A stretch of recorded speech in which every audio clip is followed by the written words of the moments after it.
Assalamualaikum warahmatullahi wabarakatuh. Perkenalkan, nama saya Muhammad Haikal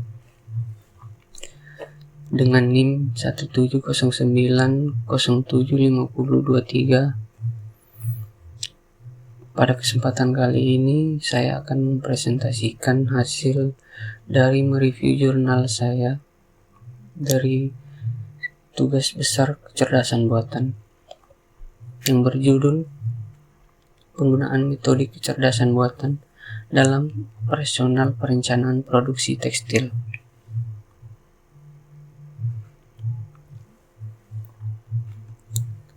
Tekstil sendiri adalah industri padat karya dan teknologi seperti AI dan IoT atau Internet of Things.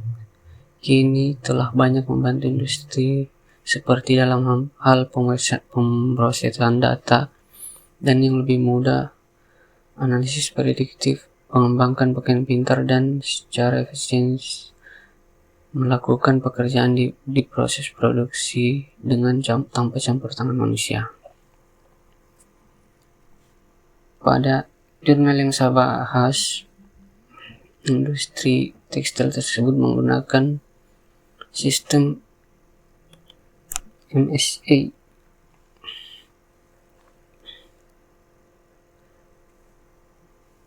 Apa itu MES atau MES?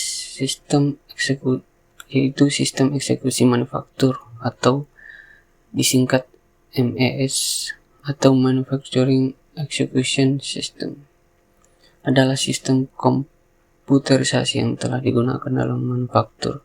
MES bekerja secara real time untuk mengaktifkan kontrol beberapa elemen dari proses produksi, misalnya input, personil, mesin, dan layanan dukungan.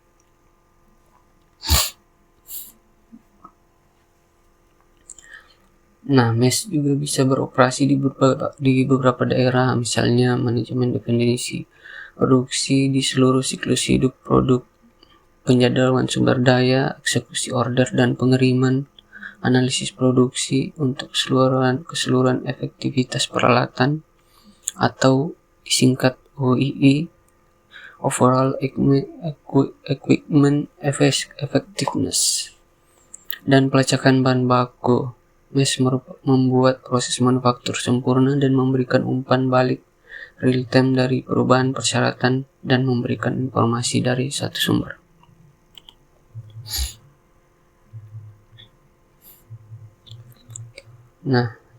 Berikut ini adalah beberapa contoh penerapan teknologi AI yang sudah dilakukan di industri tekstil. Yang pertama yaitu mengidentifikasi cacat pada kain.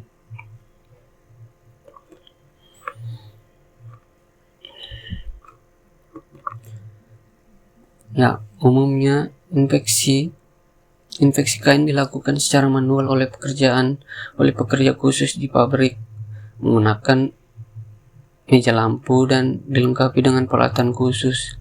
Proses ini tergolong lambat dan masih ada potensi yang mungkin cacat kain yang terlewat dan infeksi.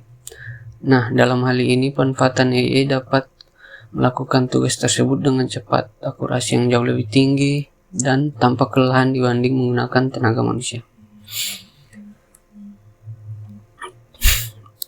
AI juga dapat digunakan untuk memprediksi sifat kain sebelum proses produksi dengan bantuan sistem seperti neurofazi atau lainnya dengan menggunakan data konstruksi kain.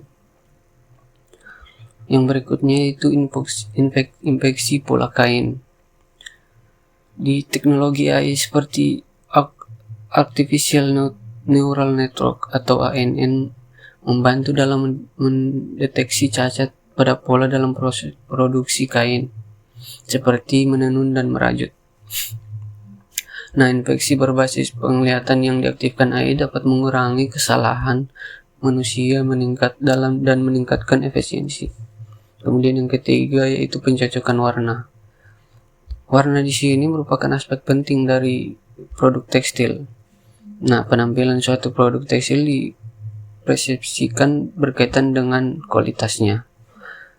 Warna suatu produk dinilai dapat diterima atau tidak memuaskan, dapat dinilai secara lebih rinci sebagai terlalu terang atau terlalu gelap, atau terlalu merah atau terlalu hijau. Untuk mengatasi masalah ini dapat dikembangkan AI yang memiliki fitur lulus atau gagal untuk membantu meningkatkan akurasi dan efisiensi. Kemudian selanjutnya itu memantau jahitan. Dalam proses produksi di industri tekstil sendiri, jahitan itu dilakukan untuk menyatukan dua atau lebih potongan kain, kemudian memberikan jahitan, dan kinerja jahitan adalah parameter penting yang dikenal sebagai kemampuan menjahit.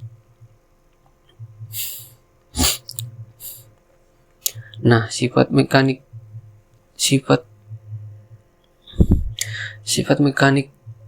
tegangan rendah kain seperti tarik, geser, tekuk dan lainnya dapat dipengaruhi kemampuan menjahit. Sistem berbasis AI dapat digunakan untuk menemukan kemampuan menjahit kain yang berbeda selama produksi, tentunya memastikan produksi tetap berjalan lancar.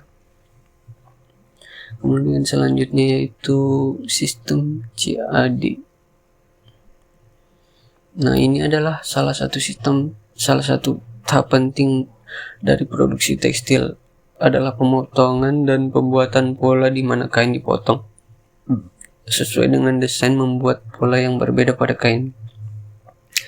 Nah, di sistem computer aided design ini atau CAD adalah subset AI yang memungkinkan pembuatan pola terkomputerisasi.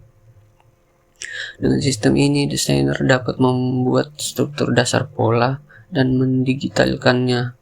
CAD digunakan dalam pola pemotongan di mana menyediakan gambar 3D dari kain dan desain yang membuat visualisasi lebih mudah. Kemudian selanjutnya itu perencanaan dan pengendalian produksi. Production Planning and Control atau PPC atau perencanaan dan pengendalian produksi merupakan hal penting di mana dalam hal ini adanya koordinasi antara berbagai departemen produksi sehingga tanggal pengiriman dipenuhi dan pesanan pelanggan dapat dikirimkan tepat waktu. Nah, teknologi AI dapat digunakan untuk menyelesaikan tata letak mesin, penugasan operasi, penjemahan proses jahit, dan lainnya. Dengan begitu, AI dapat membantu dalam mencapai tujuan utama PPC. Kemudian yang ketujuh, pemeriksaan akhir.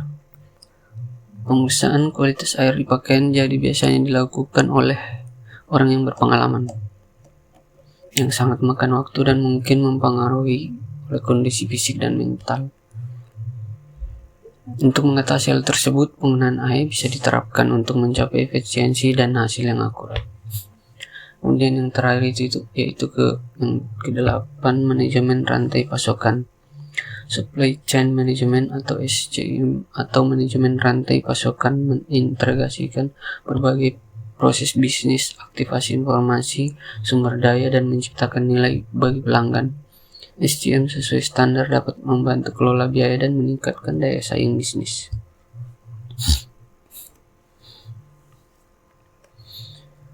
Kemudian yang terakhir itu kesimpulan dari jurnal yang saya review. Saya menyimpulkan bahwa kecerdasan buatan adalah salah satu ilmu komputer yang berfungsi untuk mempermudah pekerjaan manusia, seperti pemahaman bahasa, logis diferensi, penggunaan akumulasi pengetahuan, pelatihan, perencanaan tindakan, komunikasi, pengenalan pola, dan lain sebagainya. Nah, demikian presentasi yang dapat saya sampaikan. Semoga bermanfaat bagi teman-teman. Jika ada kurangnya saya mohon maaf. Assalamualaikum warahmatullahi wabarakatuh.